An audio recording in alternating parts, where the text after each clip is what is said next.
Students, गौर करेंगे इस video में प्रश्न नंबर 4 की तरफ। प्रश्न नंबर 4 प्रश्नावली 13.1 कक्षा 10 गणित। इसके पीछे के तो प्रश्न आपने देखे ही होंगे, अगर नहीं देखे हमारे चैनल पर जाकर आप देख सकते हैं। प्रश्न नंबर 4 को देखेंगे। भुजा 7 सेंटीमीटर वाले एक घनाकार वृत्त के ऊपर एक अर्धगोला रखा है। अर्धगोले का अधिकतम व्यास क्या हो सकता है? अर्धगोले का अधिकतम व्यास क्या हो सकता है? इस प्रकार बने ठोस का पृष्ठीय क्षेत्रफल ज्ञात कीजिए।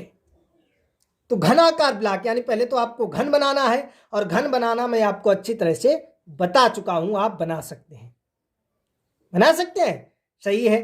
घनाकार ब्लॉक, उसके ऊपर एक अर्धगोला, अर्धगोला भी मैंने आपको बनाना सिखाया है, तो उसके ऊपर एक अर्धगोला बनाएंगे। किस प्रकार से, कैसे बनाएंगे? चित्र को देखिए, मैं बनाता हूं। तो ये आप चित्र देख सकते हैं। ये घनाकार ब्लॉक, यानी एक मैंने घन बना लिया है, सही है। आप देख सकते हैं ये एक मैंने घन बना लिया है। ये इधर जो है ज़्यादा निकल गया है, ये आपको नहीं बनाना है, सही है। ये घन बना लिया। इसके ऊपर एक आपको अर्धगोला, इसके ऊपर एक अर्धगोला रखा गया है। तो आधा गोला, जैसा कि आप देख सकते हैं, ये इस टाइप से ये है। यहाँ से जो है इस पर दिखा नहीं सकते हैं, फिर भी हम कोशिश करते हैं दिखाने की, क्योंकि जो है जब आप समझे, जैसे ईंट जो है वो आपकी किस टाइप की होती है? घनाभ के आकार की, मैंने बताया था, सही है। और घन की आपको मैंने बताया था, जैसे एक पासा होता है लूडो का, या माचिस की डिब्बी होती है, सही। इसी प्रकार, यानी जिसकी लंबाई, चौड़ाई, ऊंचाई जो भी है सब बराबर हो, उसे हम घन कहते हैं ना।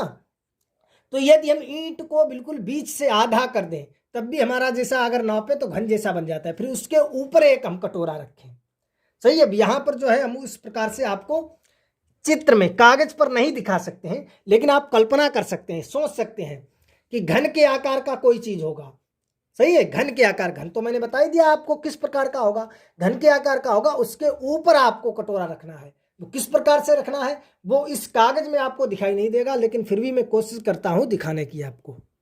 तो यहाँ आप ऊपर देख सकते हैं, सही है। उस पेज में हम आपको दिखा नहीं सकते हैं, लेकिन आप सोच सकते हैं, आप कल्पना कर सकते हैं। कोई बच्चे नहीं है आप, मैंने बताया आपको घन किस प्रकार का होता है, सही है। घन और घनाभ मैंने आपको अच्छी तरह से बनाना सिखाया है। घन जैसे आप लूडो खेलते हैं, उसमें जो पासा होता है उस पर जब एक दो जब हम उसे डालते हैं, देखते हैं 4 आ गया, 3 आ गया, जो वो आपका पासा जो होता है वो होता है घन के आकार का।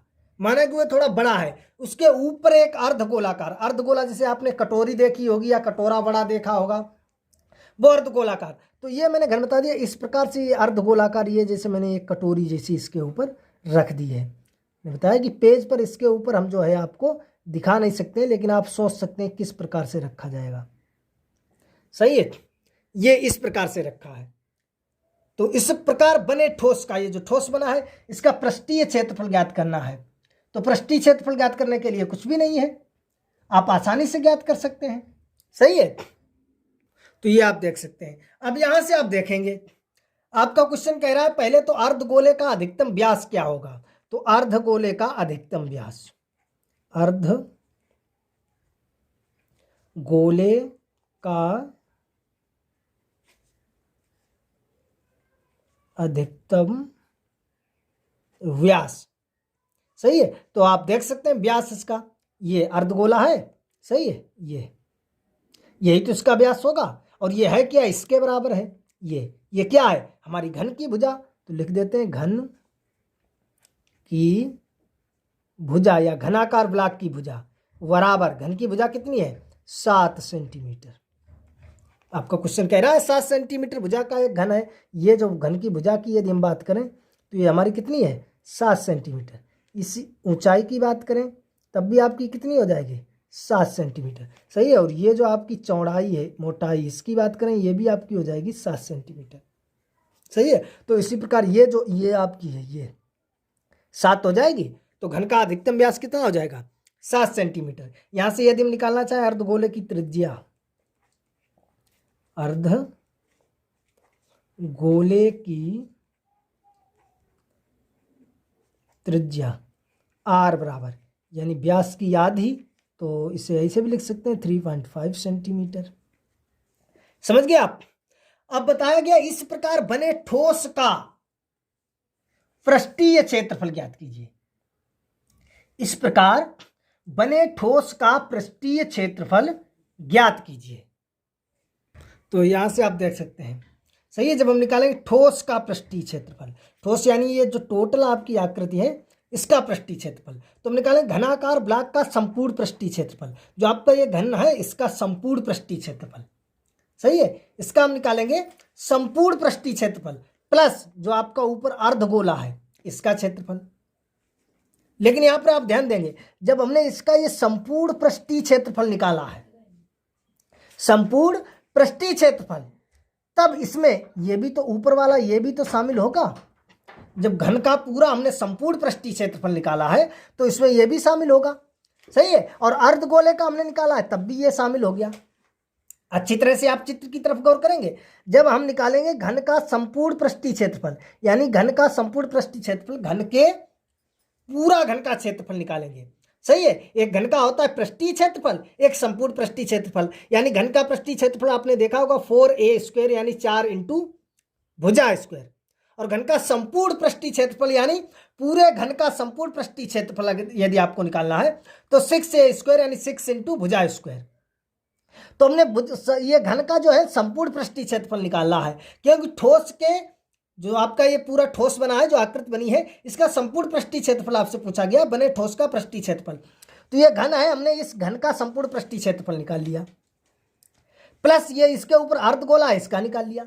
अब यहाँ पर आप गौर करेंगे, जब देखो हम पूरे घन का निकालेंगे तो ये घन के ऊपर जो ये भाग है इसका निकलेगा, और जब हम अर्धगोले का निकालेंगे तब भी इसका निकलेगा। तो देखिए ये इसका डबल निकल के आ जाएगा, ये अर्धगोले का जो ये आधार है ये इसका, देखिए जब हम घन का निकालेंगे तब भी ये शामिल हो जाएगा, अर्धगोले का निकालेंगे तब भी ये हो जाएगा। तो इसलिए मैंने इसे एक बार घटा दिया है कि माइनस अर्धगोले के आधार का पृष्ठीय क्षेत्रफल।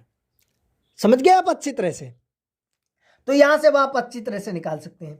ये आपका हो जाएगा घनाकार ब्लॉक का संपूर्ण पृष्ठीय क्षेत्रफल। तो यहां से पहले तो आप लिख लें घन की भुजा, घन की भुजा ए यदि हमने मान ली है कितनी है 7 सेंटीमीटर, सही है। तो ये आपका हो जाएगा 6a² प्लस अर्धगोले का मैंने आपको बताया है 2πr², और माइनस आधार का क्षेत्रफल होता है πr²।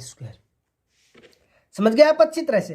तो ये रख दीजिए वैल्यू 6 इंटू a आपका है 7 का वर्ग, प्लस 2 से 1 गया तो बचेगा πr²।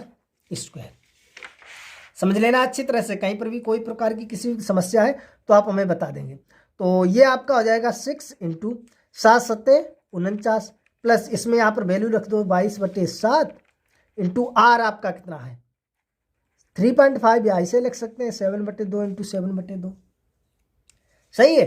तो यहाँ से ये गुणा कर लीजिए आप, 6 नेम कितने हो जाएंगे 54, 5 बचे, 6 चौक 24 और 5 29, प्लस ये 7 से 7 कट जाएगा, 2 से ये कट जाएगा 11, तो 11 7 77/2। समझ रहे हैं आप अच्छी तरह से? तो यहाँ से आप लेंगे 2 को एलसीएम, तो ये आपका हो जाएगा 2 चक्कू 8, 2 नेम 18 और 2 दूनी 5 प्लस 77। तो जोड़ लीजिए 8 7 15 के 5 हासिल 1, 8 7 15, 16 के 6 हासिल 1 से 2। तो ये आपका हो जाएगा 665/2, या 2 का भाग दे दीजिए, आ जाएगा 2 3 6, 2 3 6 और 2 दूनी 4, 1 बचा 2 पंचे 10, 332.5 सेंटीमीटर स्क्वायर। आई होप आप अच्छी तरह से समझ गए होंगे। यहाँ पर आप लिख सकते हैं अतः, तो यहाँ से हमने लिख दिया अतः ठोस का पृष्ठीय क्षेत्रफल जो है 332.5 सेंटीमीटर स्क्वायर है। समझ गए होंगे आप अच्छी तरह से, सही है। अब यहाँ से जो आपको याद करना है, देखिए अर्धगोले का जो मैं आपको बता ही चुका हूँ, पृष्ठीय क्षेत्रफल बता चुका हूँ, सही। आधार का तो आपको मालूम होना चाहिए वो πr² होता है, चाहे वो अर्धगोले का आधार हो, चाहे वो बेलन का आधार हो, चाहे वो शंकु का आधार हो, किसी का भी आधार होगा। आपको मालूम होगा आधार वृत्ताकार होता है। यदि हम शंकु के आधार की बात करें वो भी वृत्ताकार होगा, बेलन का भी वृत्ताकार होता है, और गोले का भी वृत्ताकार, अर्धगोले का वृत्ताकार होता है। इस प्रकार से हम यदि ये शंकु बनाते हैं तो देखिए इसका भी ये आधार वृत्ताकार हो गया। यदि हम ये बेलन बनाते हैं, सही है, तो बेलन का भी ये आधार जो है वो वृत्ताकार हो गया। ये हम अर्धगोला बनाते हैं तो अर्धगोले का भी ये जो है वृत्ताकार हो जाएगा, सही है। तो चाहे बेलन की बात की जाए, चाहे शंकु की, चाहे अर्धगोले की, आधार का क्षेत्रफल पाई आर स्क्वायर ही होता है, ये आपको याद रखना है। यहां से बात करेंगे घन का पृष्ठीय क्षेत्रफल। सही है, आपको याद करना है घन का पृष्ठीय क्षेत्रफल। अब आपने देखा होगा कि घन का पृष्ठीय क्षेत्रफल आप कहेंगे 4a², हमने कहीं कहीं देखा है। सही है, देखा है, होता है।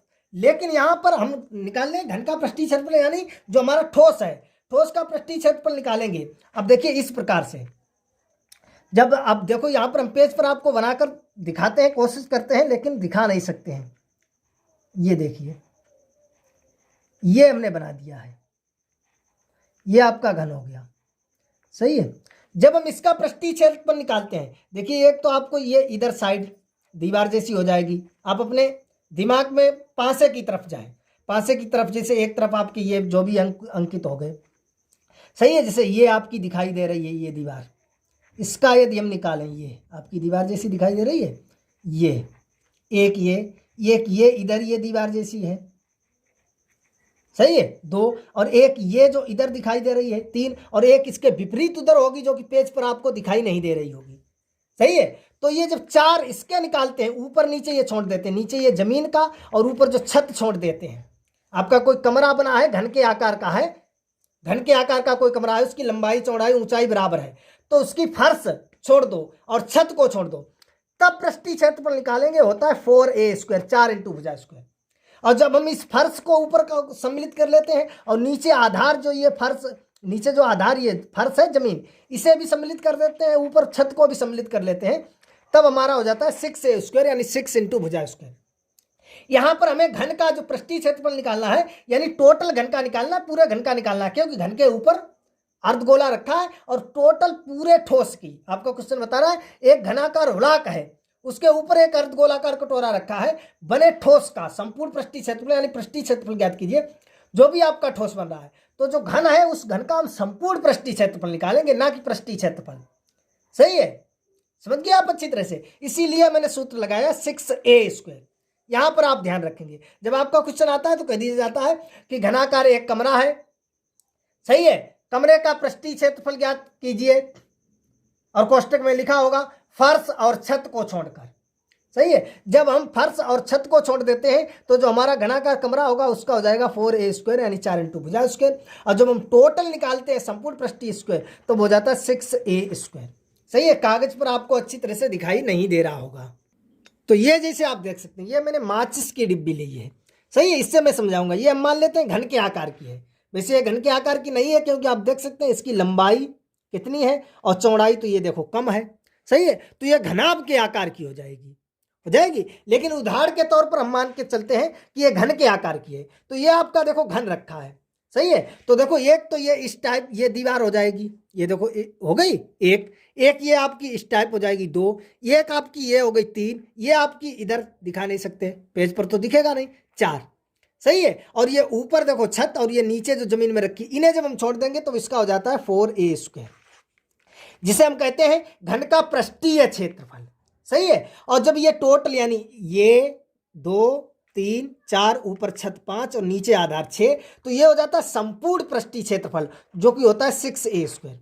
सही है, तो यहां पर बात की गई है पृष्ठीय क्षेत्रफल ज्ञात कीजिए, लेकिन यह ध्यान रखेंगे यहां पर सूत्र लगाएंगे पृष्ठीय क्षेत्रफल का, यही गलत हो जाते हैं। मैंने देखा है बहुत स्टूडेंट्स इस क्वेश्चन को गलत करके आते हैं, 90% स्टूडेंट्स जो है इस क्वेश्चन को गलत करके आते हैं। आप इसे अच्छी तरह से समझेंगे, कहीं पर भी कोई समस्या है कमेंट बॉक्स में बताएंगे, हम इसी क्वेश्चन को पुनः सॉल्व करके एक एक पॉइंट आपको बताकर अच्छी तरह से समझाऊंगा। वैसे मैंने पूरी कोशिश की है कि इसी वीडियो में आपको एक एक पॉइंट मैंने बारीकी से समझा दिया, आपको समझ में आ गया है। लेकिन नहीं समझ में आया तो आप हमें कमेंट बॉक्स में अवश्य बताएंगे, मैं आपको इसी क्वेश्चन को पुनः समझाऊंगा, क्योंकि यही क्वेश्चन आपकी परीक्षा में पूछा भी बहुत जाता है।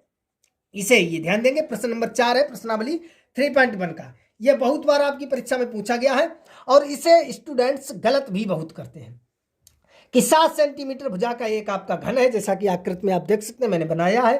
सही, घनाकार एक ब्लॉक है, ये यहां पर घनाकार कमरे की तो बात की नहीं गई है, के ऊपर एक अर्धगोला रखा है, ये अर्धगोला रखा है, या कह दिया जाता है अर्धगोलाकार कटोरा रखा है। अर्धगोले का अधिकतम व्यास क्या है, तो देखो अधिकतम व्यास तो यही हो जाएगी, इसकी भुजा, घन की भुजा कितनी है 7, तो यही तो व्यास हो जाएगा, तो अधिकतम व्यास हो जाएगा 7 सेंटीमीटर। अगर त्रिज्या निकालें तो 3.5 हो जाएगी। घन की भुजा तो आपको मालूम है, सही है। तो इस प्रकार बने ठोस का, ये जो ठोस आपको बन रहा है इसका पृष्ठीय क्षेत्रफल ज्ञात कीजिए। तो इसका टोटल पृष्ठीय क्षेत्रफल ज्ञात करना है। तो यानी इस घन का हमें पृष्ठीय क्षेत्रफल यानी लिखेंगे तो पृष्ठीय, लेकिन संपूर्ण का सूत्र लगाएंगे। यहां पर घनाकार कमरे की बात नहीं की गई है। अगर कहता है घनाकार कमरा है तो कमरे में जो है कह दिया जाता है कमरे का जो है वो संपूर्ण पृष्ठीय क्षेत्रफल निकालिए, या कमरे का पृष्ठीय क्षेत्रफल फर्श और छत कोष्टक में लिखा होता सहित या सम्मिलित करके निकालिए। तो यहां पर यह ध्यान रखेंगे, सही है, ये घनाकार ब्लॉक है, कमरा नहीं है। तो यहां पर इसे जो हम सूत्र लगाएंगे वो लगाएंगे घन का संपूर्ण पृष्ठीय क्षेत्रफल, घन का संपूर्ण पृष्ठीय क्षेत्रफल। इसमें ये दीवार 4 तो आपकी दीवारें हो जाएंगी घन में। मान लिया आपका कमरा है घनाकार, तो देखिए कमरे में 4 दीवारें हो जाएंगी, सही है, नीचे फर्श 5 और ऊपर छत 6। तो घन का जो कमरे का संपूर्ण पृष्ठीय क्षेत्रफल निकलेगा वो निकलेगा 6a² निकलेगा इस प्रकार से। तो इसका हमने संपूर्ण पृष्ठीय क्षेत्रफल निकालना है। जैसे 5a की बात की जाए, 5a का आपको संपूर्ण पृष्ठीय क्षेत्रफल या पृष्ठीय क्षेत्रफल निकालना है तो 6a², इस प्रकार से यहां पर ये ध्यान रखेंगे। और इसका हमने निकाला है और फिर हमने अर्धगोले का निकाल लिया। अब देखिए जब हमने इसका संपूर्ण निकाला तब इतना भाग ये सम्मिलित हो जाएगा, अर्धगोले का निकाला तब भी ये सम्मिलित हो जाएगा। तो ये डबल आ रहा है, इसलिए इसे एक बार हमने इसका ये जो अर्धगोले का आधार है इसे हमने घटा दिया। तो यहां से सूत्र लगाकर मैंने जो है अच्छी तरह से इसे सोल्व कर लिया। समझ गए आप? आगे आपका क्वेश्चन आएगा 4a², उसमें सूत्र लगेगा, तो वो भी मैं आपको समझाऊंगा कि यहां पर 4a² सूत्र क्यों लगा है, तब आपको समझ में आ जाएगा क्वेश्चन। ये आप अच्छी तरह से समझ ले। इसमें मैंने सूत्र लगाया है घन का पृष्ठीय क्षेत्रफल 6a² यानी 6 × भुजा²। आगे आपका क्वेश्चन आएगा उसमें सूत्र लगाएंगे 4a² यानी 4 × भुजा²। तब आपको अंतर दोनों में समझ में आएगा, इसमें और इसमें अंतर क्या है। कि जब सर ने क्वेश्चन 4 लगवाया था तो उसमें सूत्र लगाया था घन का पृष्ठीय क्षेत्रफल 6a², और जब यह क्वेश्चन लगवा रहे हैं तो इसमें सूत्र लगा रहे हैं 4a²। दोनों में अंतर क्या है, तब मैं वहां पर आपको दोनों में अंतर बताऊंगा। वैसे आप यहीं पर भी अच्छी तरह से समझ गए होंगे, मैंने एक एक पॉइंट बारीकी से समझा दिया है, समझ गए होंगे, आपको कोई समस्या कोई प्रॉब्लम नहीं हुई होगी। लेकिन जब आगे ये क्वेश्चन बताएंगे इस सूत्र से तब आपको और अच्छी तरह से क्लियर हो जाएगा, अच्छी तरह से समझ में आ जाएगा कि दोनों में डिफरेंट क्या है, दोनों में अंतर क्या है, कब हम 6a² सूत्र लगाएंगे और कब हम 4a² सूत्र लगाएंगे। तो चलिए मिलेंगे अगले वीडियो में प्रश्न नंबर 5 के साथ।